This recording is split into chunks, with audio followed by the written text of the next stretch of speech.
ইন্টারনেটে একটি সতর্কবার্তা ঘুরে বেড়াচ্ছে ফেসবুক এবং অন্যান্য সামাজিক মাধ্যম। সেটি হলো আগামী ৪৮ ঘন্টার মধ্যে ভয়ঙ্কর কিছু একটা ঘটতে যাচ্ছে। এখন সেই যে ভয়ঙ্কর কি ঘটতে যাচ্ছে, এটা ত্রিমাত্রিক। তিনটি আশঙ্কাকে কেন্দ্র করে এক ধরনের ভীতিকর পরিবেশ এবং পরিস্থিতি তৈরি করা হচ্ছে। প্রথম ভীতিকর যে পরিবেশ পরিস্থিতি যারা বলছে, তারা বলার চেষ্টা করছে যে উসমান হাদির যে হত্যাকাণ্ড, তার দাফন কাফন তো হয়ে গেল, এরপর টার্গেট কে? ইতিমধ্যে বিভিন্ন রাজনৈতিক ব্যক্তিবর্গ যারা আছেন তারা নিজেদের আশঙ্কা ব্যক্ত করেছেন। যারা তরুণ নেতৃত্ব রয়েছেন প্রার্থী হিসেবে রাজনীতির ময়দানে, তারা ঘোরাফেরা করতে গিয়ে নানা রকম আশঙ্কার কথা তারা বলার চেষ্টা করছেন এবং তারা ভয় পাচ্ছেন যে আগামী ৪৮ ঘন্টার মধ্যে অনাকাঙ্ক্ষিত একটা ঘটে যেতে পারে তাদের জীবনে, রাজনৈতিক অঙ্গনে এই অনিশ্চয়তা।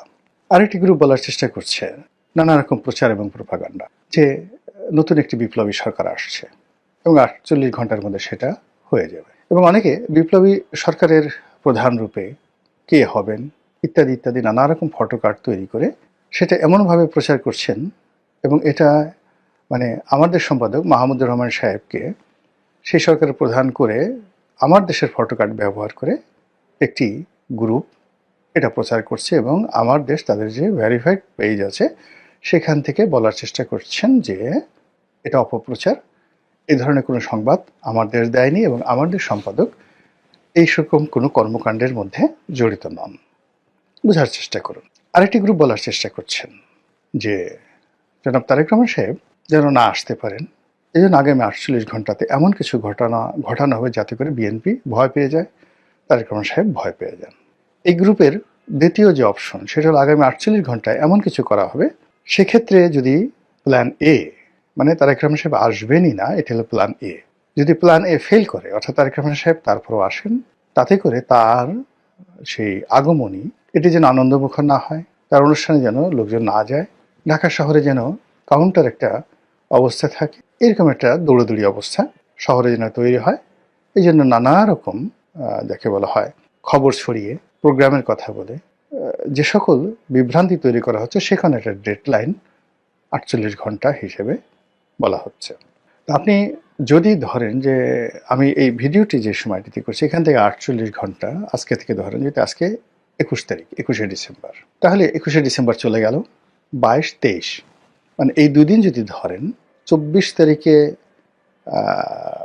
হলো ডেডলাইন, আর ২৫ তারিখ সকাল মানে দুপুরের সময় জনাব তারেক রহমান সাহেব আসবেন, তাহলে ঘুরে ফিরে মোটামুটি ২৩ তারিখ রাত্রি অথবা ২৪ তারিখ দুপুর পর্যন্ত এই সময়টিকে ৪৮ ঘন্টার একটা মাহেন্দ্রক্ষণ, মানে সেই মাহেন্দ্রক্ষণ একটি কিছু ঘটানোর জন্য প্রচার চালানো হচ্ছে।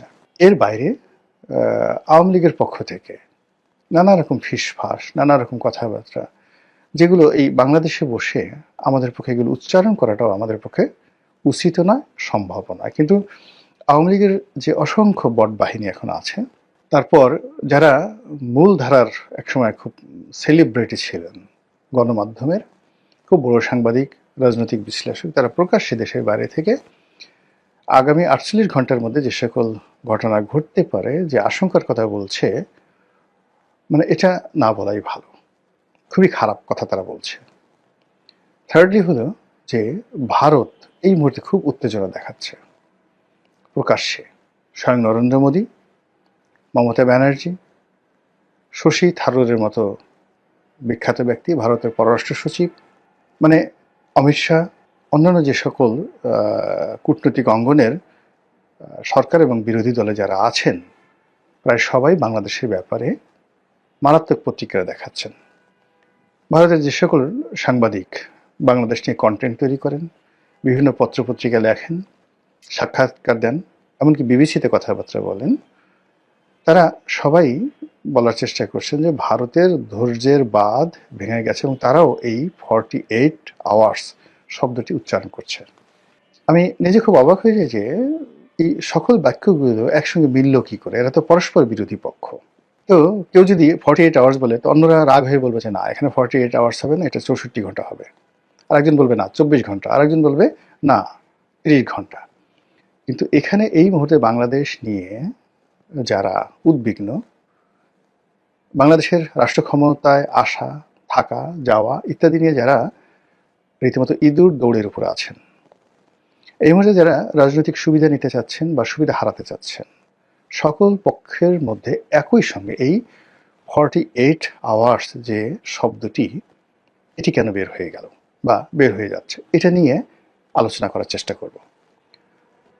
প্রথম, আপনারা যারা নিশ্চিন্ত হতে চান যে কিছুই ঘটবে না, তারা হতে পারেন এই কারণে যে কখনো তারিখ ঘোষণা করে ডেডলাইন দিয়ে কখনো মারামারি হয়নি, কখনো এরকম একেবারে সময়ক্ষণ মাহেন্দ্রক্ষণ বর্ণনা করে পৃথিবীর কোনো দুর্ঘটনা অথবা সুঘটনা ঘটানো যায়নি। নর্মালি এই ধরনের পরিবেশ পরিস্থিতি তৈরি হয় সেই যাকে বলা হয় একটা আতঙ্ক এবং ভয় সৃষ্টির জন্য। এটা অর্ধেক আপনি ধরেন পৃথিবীর, মানে যাকে বলা হয় যত এই ধরনের আতঙ্ক ছড়ানো হয় তার 50% ভয়েড, 50% যাকে বলা হয় বোগাস, এবং কেবলই মাত্র স্বার্থ সিদ্ধির জন্য এই কাজগুলো করা হয়। তো সেই অর্থে 48 আওয়ার্সের মধ্যে কিছুই হবে না, অর্থাৎ 24 তারিখ পর্যন্ত কিছুই হবে না। যা কিছু হওয়ার বা যেভাবে স্বাভাবিকভাবে যা কিছু চলছে ওভাবেই চলবে।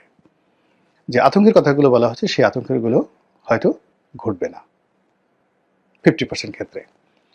আর আরেকটি আতঙ্কের বিষয় রয়েছে, সেটি হলো যে যখন মানে সকল মানুষের মুখ দিয়ে, অন্তর দিয়ে, যাকে বলা হয় চোখ মুখ দিয়ে, পঞ্চ ইন্দ্রিয় দিয়ে একটি বিষয় অনুভূত হয় এবং মানুষের জবান দিয়ে একটি কথা বের হয়ে যায়, তখন সেটা প্রকৃতি ঘটিয়ে দেয়।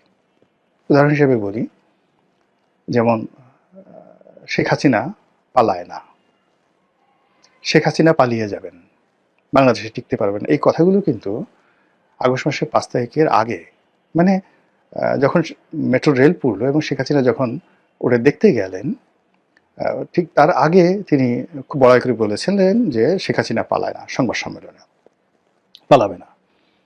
ওবায়দুল কাদের বলেছিলেন যে মরে গেলেও পালাবো না, মির্জা ফখরুলের বাড়িতে গিয়ে উঠবো, থাকতে দেবেন তো। মানে এই যে তার যে কথা, এগুলো কান্নার মতো ছিল এই কথাগুলো। এখন এই কথাগুলো তিনি বলতে চাননি, কিন্তু তার মুখ দিয়ে কিন্তু বের হয়ে গেছে। শেখ হাসিনা কোনোদিন পালাবেন না, পালায় না, এই কথাগুলো তিনি বলতে চাননি বা অতীতে কখনো বলেনি, কিন্তু ওই সময় তার মুখ দিয়ে এই কথাগুলো কিন্তু বের হয়ে গেছে। টেকনাফ থেকে তেঁতুলিয়া পর্যন্ত সমস্ত মানুষ গত কয়েক বছর যাবৎ শুধু বলছিল যে আওয়ামী লীগের জন্য এমন একটা পরিণতি আসবে যে তাকে পালাতে হবে। একই অবস্থা বঙ্গবন্ধুর ক্ষেত্রে। বঙ্গবন্ধুর 15ই আগস্টে যে নির্মম পরিণতি এলো, সেটা কিন্তু বঙ্গবন্ধুর যারা ঘনিষ্ঠজন তারা 1974 সনে টের পেয়েছিলেন। আমাকে একজন লোক বলছিলেন জনাব তাজউদ্দিন আহমেদ সম্পর্কে, ভদ্রলোকের নাম আমার মনে নাই, খুব সিনিয়র একজন পলিটিশিয়ান। তো তিনি সেই 1974 সনে দিল্লিতে যাচ্ছেন, তাজউদ্দিন সাহেব, এবং দিল্লি এয়ারপোর্টের তার সঙ্গে তার দেখা হলো। এবং তখন যে ভদ্রলোক আমাকে বলেছেন তিনি বঙ্গবন্ধুর খুব ঘনিষ্ঠজন ছিলেন, আর তাজউদ্দিন সাহেব তখন বঙ্গবন্ধুর মানে বৃক্ষে পরিণত হয়েছিলেন, তাকে দেখতে পাতেন না। তো তখন তাজউদ্দিন সাহেব ওই ভদ্রলোকের হাত ধরে বলে যে দেখো, তোমার নেতা নিজেও মরবেন, আমাদেরকেও বাঁচতে দেবেন না। দেখুন, তাজউদ্দিন সাহেব মরেছেন, বঙ্গবন্ধু মরেছেন, এবং এই কথা 1 বছর আগে দিল্লি এয়ারপোর্টে তারা কিন্তু পরস্পর আলোচনা করেছে। এবার আমি আমার নিজের একটা অভিজ্ঞতার কথা বলি। 2012 সনে পার্লামেন্টারি কমিটির বৈঠক হচ্ছে। শেখ হাসিনা খুব ঘনিষ্ঠ একজন মানুষ, যিনি এমপি ছিলেন, মন্ত্রী ছিলেন, খুব বড় মন্ত্রী ছিলেন, এবং খুবই জ্ঞানী গুণী জাননেওয়ালা একজন লোক। এক নামে বলবেন, যেহেতু এখন তিনি জেলে আছেন, আমি এই কথাটা বলতে চাচ্ছি না, তার নামটা বলতে চাচ্ছি না, কিন্তু ঘটনা বলতে চাচ্ছি। তো 2012 সনে শেখ হাসিনা বক্তব্য দিচ্ছেন, কথাবার্তা বলছেন, এবং তার কথাবার্তার মধ্যে স্পষ্টতই ওই সময়টিতে জিদ প্রকাশ পাচ্ছিল, অহংবোধ প্রকাশ পাচ্ছিল, এবং তিনি কাউকে পাত্তা দিচ্ছিলেন না। যেমন তিনি বলছিলেন যে দেখো, আল্লাহ আমাকে ক্ষমতা এনেছে, তোমরা কেউ আমাকে ক্ষমতা আনোনি। এমপিদের বলছিলেন তোমাদের কোনো ক্ষমতা নেই, তোমরা সবাই কাটা খাওয়া বিলাই, জাস্ট এই কথাগুলো তিনি বলছিলেন। তারপর তোমাদের লজ্জা নাই, শরম নাই, এবং তোমাদেরকে যদি মানে ওই কাটা খাওয়া বিলাইয়ের মতো কাটা দেওয়া হয়, সবাই গর্ত থেকে বের হয়ে আসে, আবার মানে বিলাইকে যেভাবে পাশার উপর বাড়ি দেওয়া হয় ওই গোপালগঞ্জের আঞ্চলিক ভাষায়, বিলাই আবার চোখের তলে পলায়, আবার সেই কাটা দিলে মিউ মিউ করে সামনে চলে আসে, তোমরা হলো সেই রকম। তো সকল মানুষ মাথা নিচু করে তার বক্তব্য শুনছিলেন। আব্দুল জলিল সাহেব তখন জীবিত, তোফায়েল সাহেব, রাজ্জাক সাহেব, মানে সকলে মিলে তার সেই অপমান কিন্তু সবাই হজম করছিলেন। রাজ্জাক সাহেব তখন জীবিত ছিলেন কিনা আমি বলতে পারবো না, যাই হোক। তো সবাই মানে ইনক্লুডিং সাবির হোসেন চৌধুরী সহ সবাই, মানে 111-এ যারা যাকে বলা হয় কুশীলব ছিলেন তাদেরকে ইন্ডিকেট করে, প্লাস দলের যারা একেবারে নতুন আসছে শুধু দলীয় মনোনয়ন নিয়ে জোয়ারে যারা পাশ করে আসেন, সবাইকে উদ্দেশ্য করে তিনি এই কথাগুলো বলছিলেন। তা এখন আমার পাশে যে ভদ্রলোক বসেছিলেন তিনি বললেন যে দেখো তোমার নেত্রীর, আমি তখন শেখ হাসিনার খুব ঘনিষ্ঠজন ছিলাম, তো বলে দেখো তোমার নেত্রীর কথা শোনো। ওনার মধ্যে একটা অহমিকা বোধ জন্ম নিয়েছে যে আওয়ামী লীগকে বাংলাদেশে তিনি পুনর্জন্ম দিয়েছেন, আর উনি এখন যে কর্মগুলো করছেন সেই কর্মের মাধ্যমে তার হাত দিয়ে আওয়ামী লীগের কবর রচিত হবে, এবং তার অবর্তমানে আওয়ামী লীগের হাল ধরার মতো আর শেখ পরিবারে এই দলের মধ্যে কেউ থাকবে না। সেই কাজ তিনি এই দেখো আজকে এই অনুষ্ঠানে করে যাচ্ছেন। দলীয় নেতা যদি তার নেতাকর্মীদেরকে সম্মান না করে, দলীয় নেতা যদি তার নেতাকর্মীদেরকে অপমান করে, তাদেরকে তাদের মেরুদণ্ড ভেঙে দেয়, তাহলে আর যা হোক দালাল হবে, তাবেদার হবে, টাউট হবে, বাটপার হবে, সবকিছু হবে, কিন্তু দল পরিচালনা করার মতো নেতা থাকবে না এই দলে। 2012 সনে সেই ভদ্রলোকের বক্তব্য। তারপরে তিনি দলের সঙ্গে ছিলেন, মন্ত্রী হয়েছেন, সবকিছু হয়েছেন, এখন আবার জেলে আছেন। এই হলো মানুষের মুখে দিয়ে যে কথাগুলো বের হয় সেই কথার বাস্তব রূপ, আড়ালে আবডালে যে কথা হয় সেই কথার বাস্তব রূপ। তো এভাবে আপনি বেগম জিয়ার কথা চিন্তা করেন, তারেক রহমান সাহেবের কথা চিন্তা করেন, তাদের জীবনের যে খারাপ পরিণতিগুলো এসেছিল সেই খারাপ পরিণতিগুলো কিন্তু মানুষের মুখে মুখে ঘুরে ফিরে বেড়াতো, এবং তাদের এখন যে সকল দুর্নাম বদনাম আছে রাজনৈতিক অঙ্গনে যাদেরই আছে, এই কথাগুলো কিন্তু সেই আগেই তাদের মুখ দিয়ে বের হয়ে গিয়েছিল।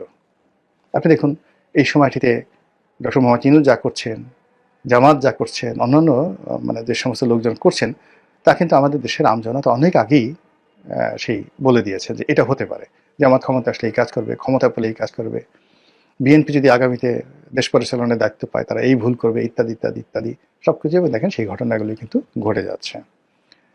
সেক্ষেত্রে 48 ঘন্টার যে টাইম ফ্রেম, এই টাইম ফ্রেম নিয়ে যখন 18 কোটি মানুষের যে বিরাট অংশ, সচেতন অংশ, তারা একই চিন্তা করবে, একই আতঙ্ক অনুভব করবে, এবং একই বিশ্বাস দ্বারা লালিত হবে, এবং তারা মনে করবে এরকম একটা কিছু ঘটা আসলে উচিত, মানে ঘটতে পারে, কিন্তু সেটা যে উচিত, ইট শুড বি, এটা দরকার, এটা প্রয়োজন, 48 ঘন্টা কিছু একটা ঘটা দরকার। এই জিনিসগুলো যখন মানুষের মধ্যে আসবে, অর্থাৎ তারা বর্তমান অবস্থা নিয়ে সন্তুষ্ট নয়, দুর্বিষহ সময় পার করছে, তাদের চোখের সামনে যা কিছু দেখছে, অল্টারনেটিভ যা কিছু দেখছে, সেই অল্টারনেটিভ বিষয়গুলো তাদের ভালো লাগছে না।